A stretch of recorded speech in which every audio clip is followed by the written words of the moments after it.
Hello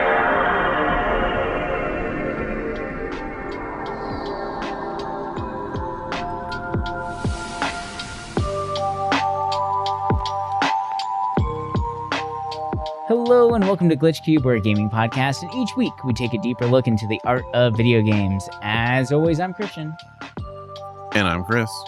And welcome back, everybody. Thank you guys for joining us once again as we dive further into the world of games.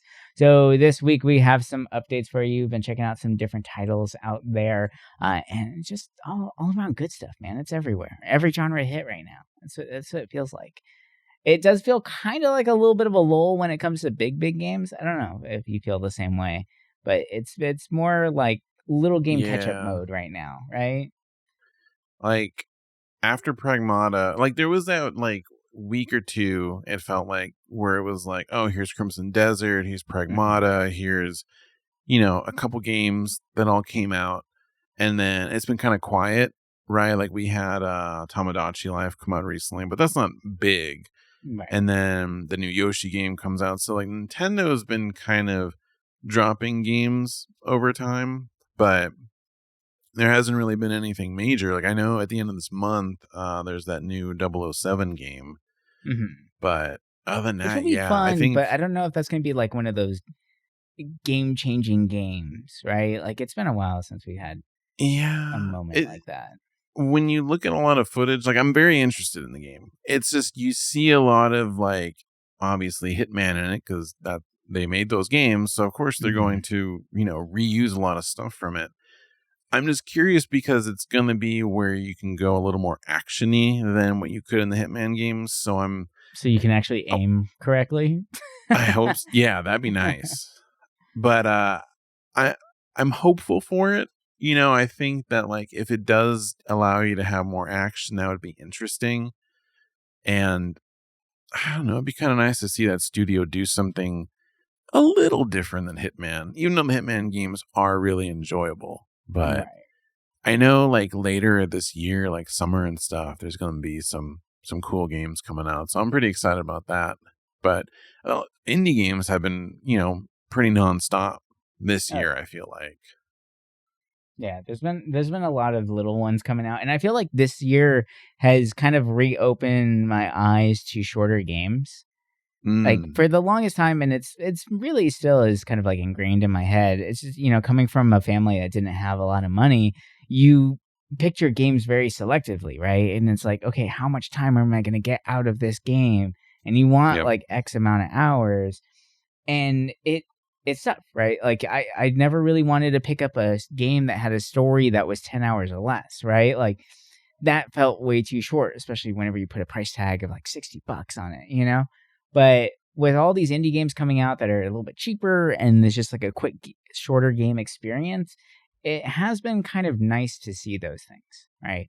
And they do have some longer games still coming out too in the indie world, and they're pushing the genres and all that good stuff. But it is kind of that time, I think. And it also plays into our game of the month, right? For those of you who didn't listen to that last week's episode, just a little reminder, it's the month of the Fox, man. So it's all things Star Fox. We're trying to get our hands on as many Star Fox games as possible. And I've already played through the first 2 games, beat those, and it's kind of fun, right? Like having I'm going to play this for an hour and a half and I saw credits, right? Like, that's kind of nice. If I had bought the game, I'd be pissed, or not pissed. I'd just be like, oh, okay, that sucks. But like, it's nice seeing like a quick, short experience, and seeing it through. And it seems like a lot of indie guys are starting to do that more now too, right? It doesn't need to be this giant epic game. It can be like a quick, short one and done, right? Which is what games used to be, like they weren't forever machines. Yep. That was like the big thing. I think it's learning how to balance bloat and, stuff that's going to keep you into the game. And for a little while there, I was kind of also jumping on that thing of like, well, if the game's $30, it better last me at least like 20 hours, right? Like it would be like where I had some expectations of it. And I think more this kind of stems from me primarily playing RPGs. So I felt like I always got my money is worth for the most part.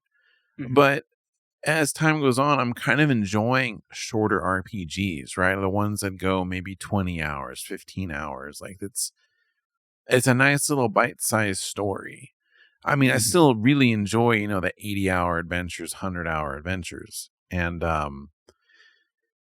but I've been enjoying shorter games, I'm saying that as I'm playing still Crimson Desert with, I think I'm over 100 hours at this point. But, that I expect that with that kind of game. Right. But it's nice playing short games because it fills in that, handheld time or in between stuff. And yeah, I feel like the past few years we've been getting games that have really great lengths, right? Maybe under 10 hours, they're affordable. And I don't know, it's as it becomes easier to make games, it's interesting seeing people's ideas of like what a game should be, if it should be more like a film, if it should be, kind of like a retro game. It's cool seeing that. And we're starting to see more styles. We're starting to see, actual games from other countries that don't get represented well, Mhm. blow up, right? Like a lot of games from like South America are becoming bigger. And it's awesome. A lot of games that have flown under the radar 10 years ago are like overwhelmingly positive on Steam, and it's like, well, you probably haven't heard of it. And like today, I was going through, and I'm like, I'd see the name, but I never really looked into some of these games. I'm like, oh my god, all these games are overwhelmingly positive. Like, Right.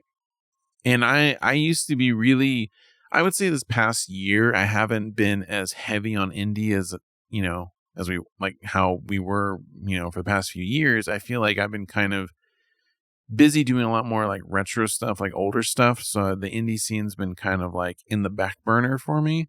Mhm. But this week I've started being like, oh no, I want to get back in this because I really enjoy the indie scene. And I know the indie scene is kind of changing within the past few years where you're starting to see the difference between a game that's like on itch.io or, a smaller Steam game that is not published by a big publisher. And then you have the indie title that's like triple I or whatever, Mhm. right? Like it's just on the borderline and not being like a big budget game. And, which is funny because that kind of goes into the first game I kind of want to talk about.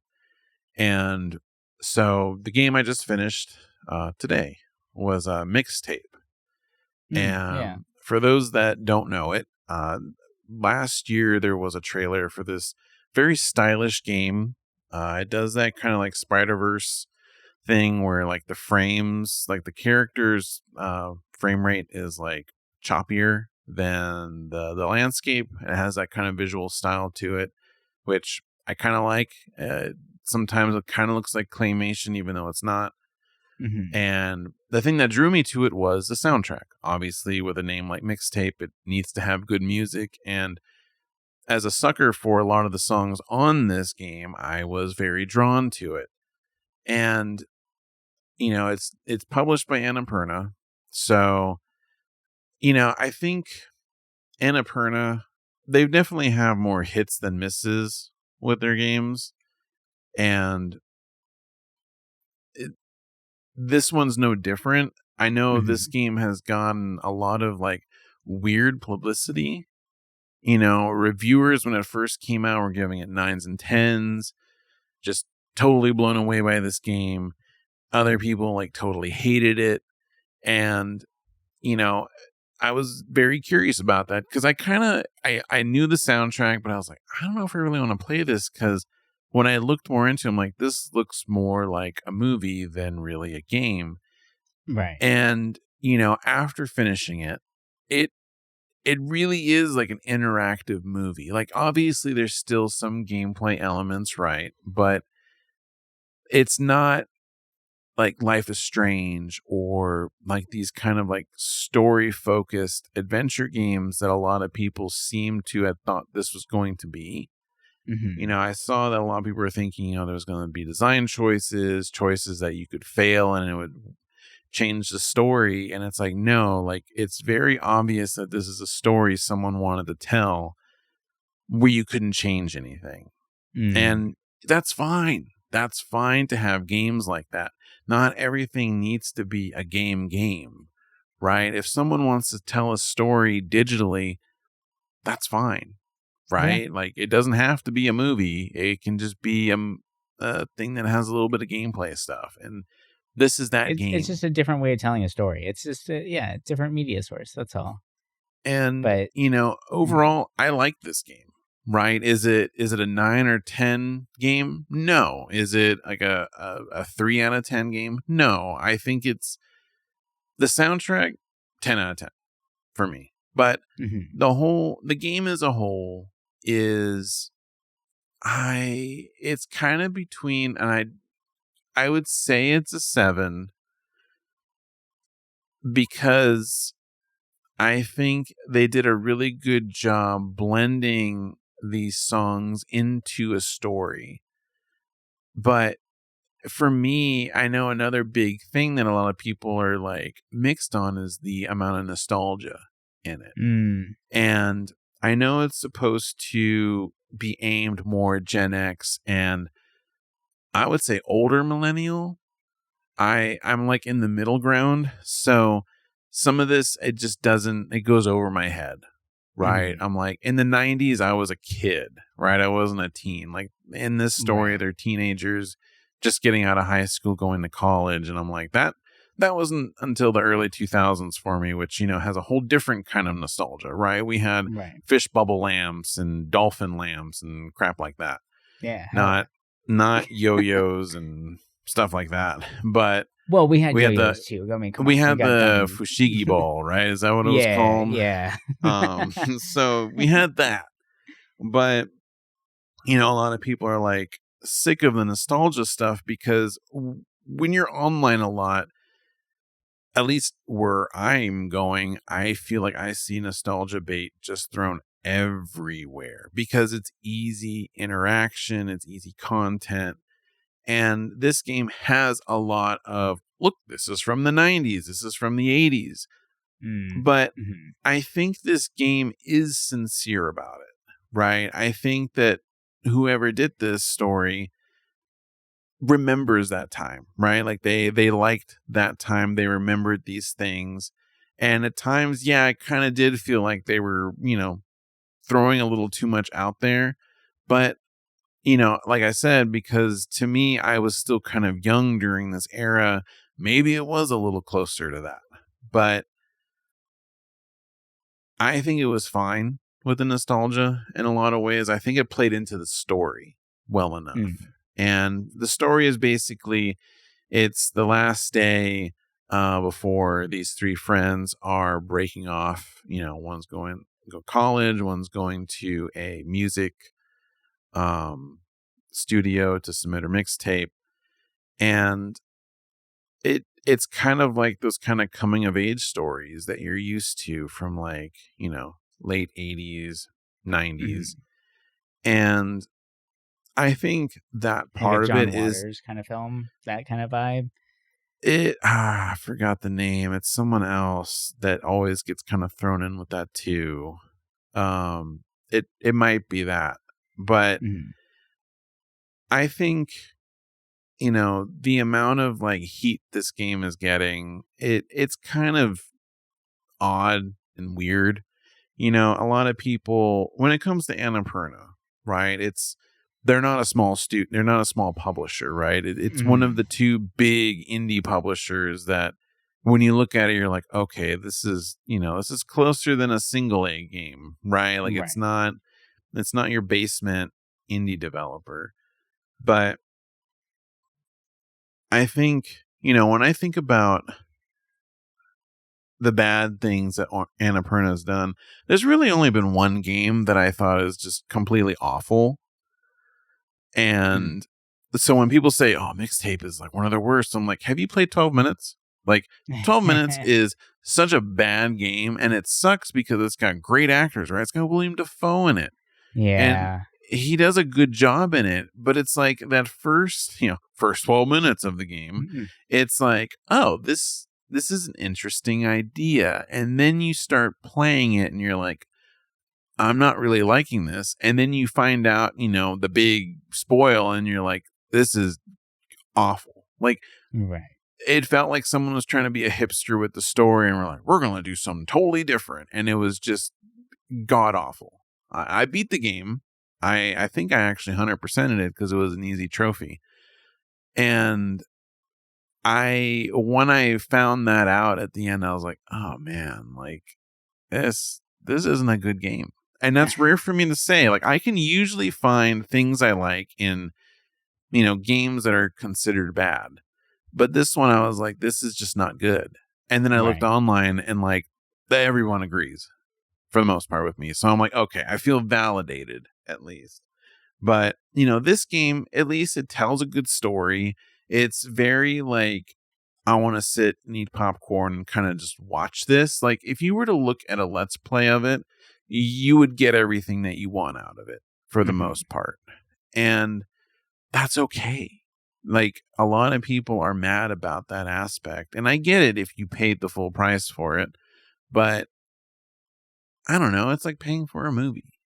So to me, like, it's a good middle ground game. I think that as more people adventure into the gaming scene, like in the development side of it, we're going to start seeing more things like this where people kind of want to do an interactive story that's, less gamey and more just telling a story. And, that's been done obviously over the decades, but in an artsy way like this, I think that it was done very well for what it is. And, I'm curious, like, if that developer is going to do anything else like this in an arty kind of way, or if this is one and done. But yeah, overall, I thought it was good. The music definitely did carry it. The music is mostly like a lot of like 80s, some 90s, alternative rock, some oldies in it, which the oldies tracks were good. And yeah, I don't know. I mean, this was the game that kind of got me out of my like Crimson Desert like binge. So like I was kind of excited for that. But yeah, it's just also really short. Yeah, it was probably like 2.5 hours long. If you just kind of like, so it's like going to a movie. Yeah, like that's how I look at it. Like, to me, it's like, this is a movie, and I got exactly what I thought the game was going to be out of it. So my expectations were, they were met. I feel like I didn't get burned by it. So yeah, I'm curious to see like kind of what people think about this kind of in going forward. Yeah, it's on Game Pass too, for those of you guys that are curious about that, right? So that is another nice way of experiencing it, is checking out that way. But yeah, I mean, why not make more games that are like a quick little movie? I mean, movies are crazy expensive to go to, right?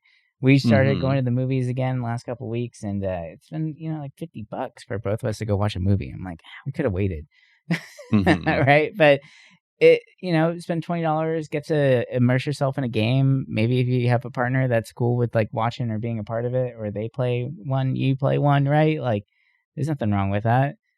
I think that sounds kind of fun, actually. So I'm very curious if this is like personal experience. I like that the idea of the story, and it'd be cool if it was like kind of an autobiographical way of telling a story, right? Like, that could be pretty interesting. It feels like it. It feels like this was maybe someone's life, or like an exaggerated, like, we kind of had something similar to that, but we're gonna do a little different. We gotta gamify it, make it entertaining. Yeah, we gotta make it interesting for someone. So yeah, it's a good little story. Nice. Oh yeah, sick. All right, so I mean, that sounds like fun. I definitely want to check that one out, or at least watch some footage of it, because that could be a fun one to just watch the playthrough of it. Just quick a couple hours, get everything. That's ultimately what I would recommend. Yeah, no, it should be fun.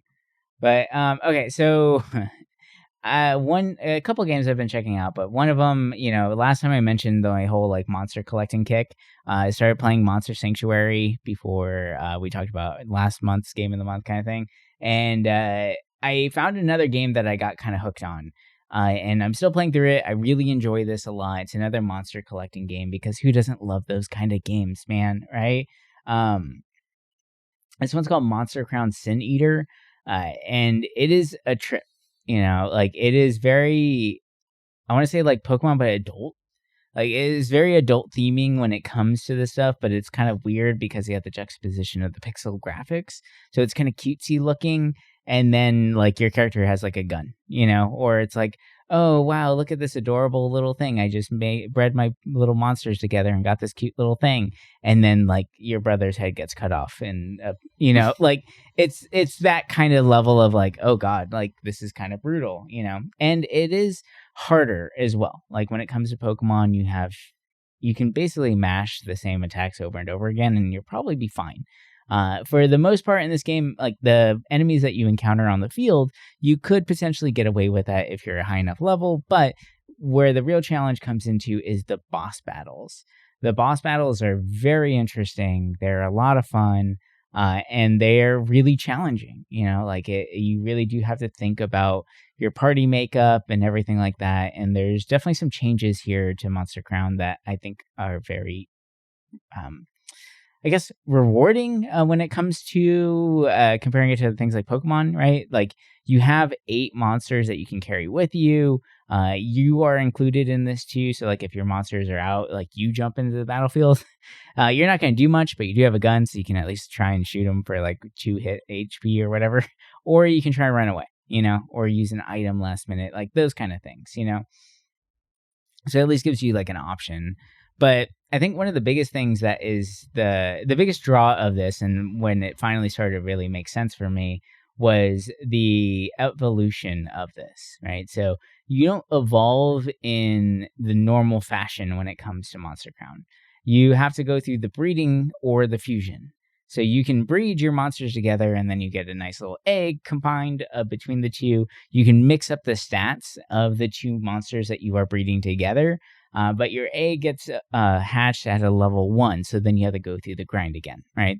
But you do get to keep the parents, which is kind of interesting. Now, if you did the fusion, you lose the parents, and the level of your fused monster is now the average between the two fused creatures, right? So you still can get the same stats, right? The same stat bonuses, but less grinding. The only trade-off is then you lose the parent creatures, right? So if they were ones that you wanted to keep in your party because maybe you don't have a full party yet, or one that you're really fond of, then you might want to go the breeding route, but then you do have to level up from level 1 again, so it is a little bit of like kind of balancing there. But what I will say is like the generational breeding and fusing is how you get stronger and stronger monsters. And I think that is where it becomes pretty fun. Because your monster will have a name and then it will say what generation it is, right? If it's like a Gen 1, 2, 3, 4, whatever, like breeding level.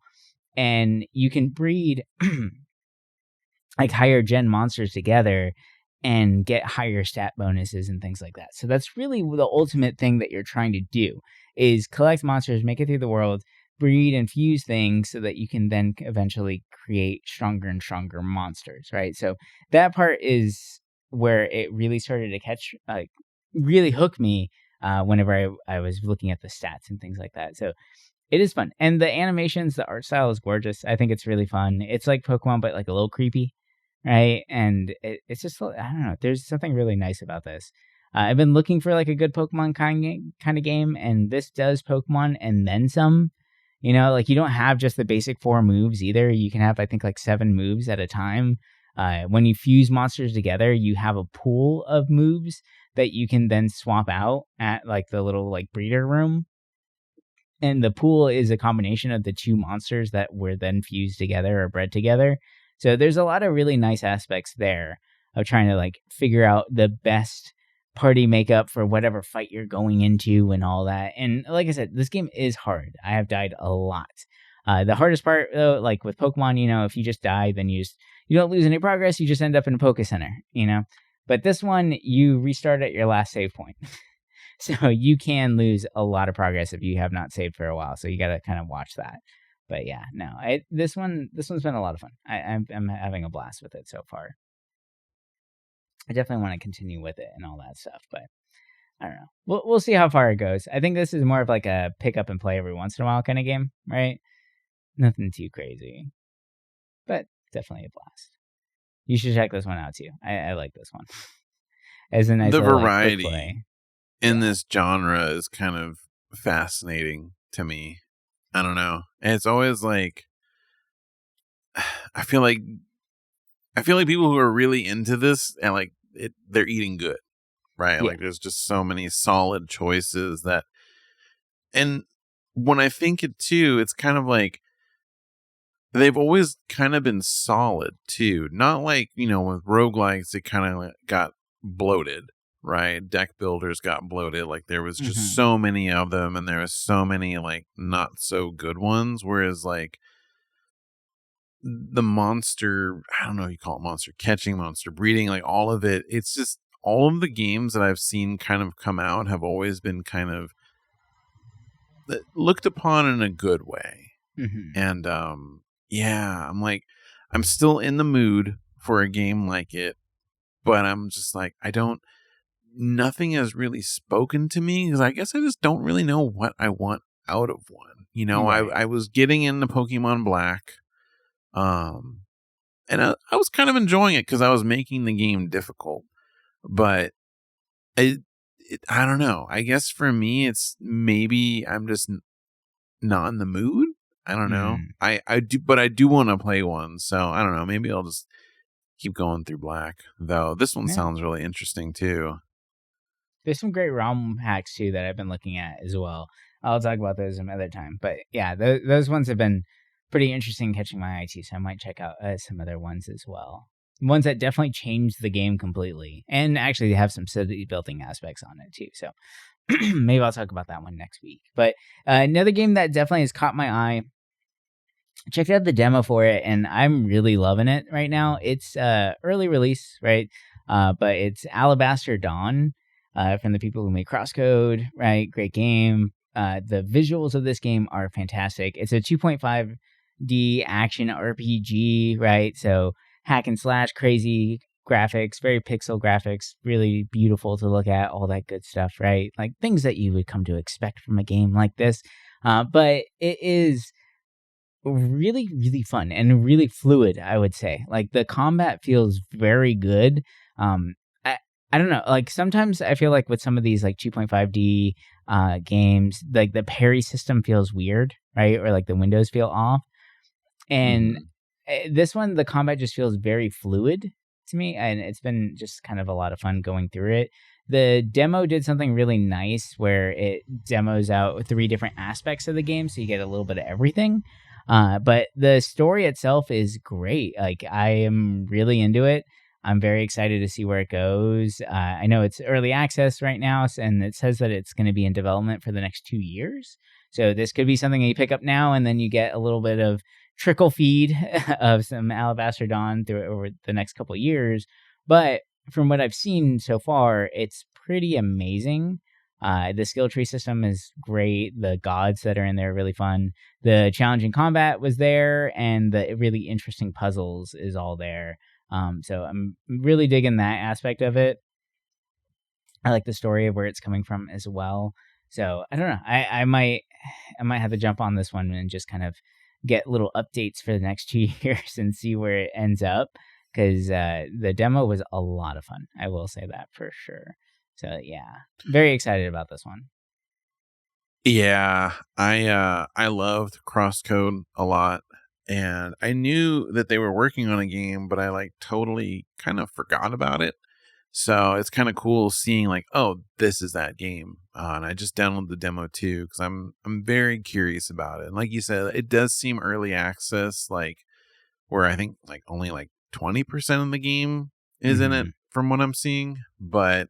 I guess the demo, like you said, has multiple parts, and I guess the first part carries over to the full game. So that's kind of cool. Yeah. Yeah, I was thinking about CrossCode not too long ago because I'm like, man, I really like the puzzles in that game.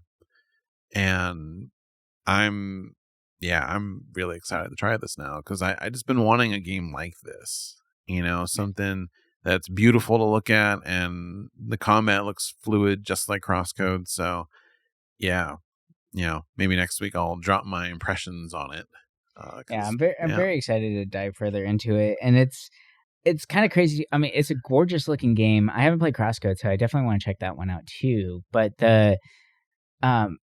what kind of surprised me is the engine that it's made on. I was not expecting it. And I'm curious if CrossCode was made in it too, but it's made in HTML5, which is not something that you normally see in gaming. I feel like, especially for indie studios, I don't see a lot of HTML games coming out, but maybe I'm wrong. And it's not being like advertised as much because this is like a JavaScript game. It's very interesting. So I don't know.